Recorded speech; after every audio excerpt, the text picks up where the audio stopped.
ახლა ვინც ამ ქადაგებას მოусმენ, არავინ ეს არ დაარღვევს. ძალიან გთხოვთ, თუ გინდათ რომ ქვეყანაში მშვიდობა იყოს, ყველას გეძლევათ ლოცვა კურთხევა, ყველას თქვენთაგანს. და ვინც ამ ქადაგებას მოისმენს, მე ინტერნეტშიც. თუ ქრისტიანები ხარ და თუ მართლა მშვიდობა გინდათ ამ ქვეყანაში, ყველა დღე ერთი თავი სახარება წაიკითხეთ. სახარება არის ქრისტეს სიტყვა. ოღონდ როგორ წაიკითხოთ, იცით? წაიკითხეთ ეს, რომ ერთმანეთში სიყვარული დამკვდეს. ამისთვის წაიკითხეთ ერთი თავის სახარება. ყოველ დღე ერთი თავის სახარება წაიკითხეთ და იკითხეთ ეს ყოველ დღე ოღონდ. ეს მე კი არ შეწყვეტეთ, ყოველ დღე აკეთეთ ეს, იმიტომ რომ მარტო განსაცდელის დროს კი არ უნდა გვახსოვდეს ღმერთი.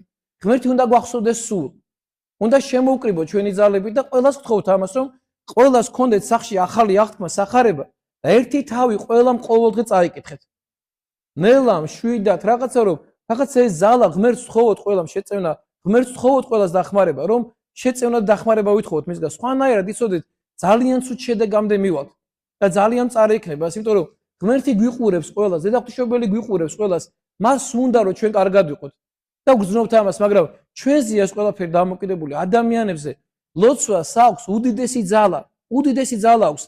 იოანე დამასკელს ხელი რომ მოკვეთეს, ლოცვით ხელი შეიერთა, წარმოიდგინეთ, ეს ზღაპრები კი არა, რეალური ამბავია. ნამდვილი ამბავია ეს. ნამდვილი ამბავია. დავით გარეჯელმა იერუსალიმში წავიდა, 3 ქვა აიღო და თელი მადლი წამოიღო იერუსალიმიდან. და ისეთი ლოცვის ძალა ქონდა ადამიანებს. ლოცვას უდიდესი ძალა აქვს, უნდა დაეჯეროთ, რომ ლოცვას აქვს ძალიან დიდი ძალა. მე მინდა ახლა ყველამ ერთად ვთქვათ, მოწყალებისა კარი გამგვეთ, თელი გულით ხოვთ დედაღვთისმშობელს, ამ ლოცვასაც აქვს უდიდესი ძალა, მოწყალებისა კარი გამგვეთ, უდიდესი ძალა აქვს.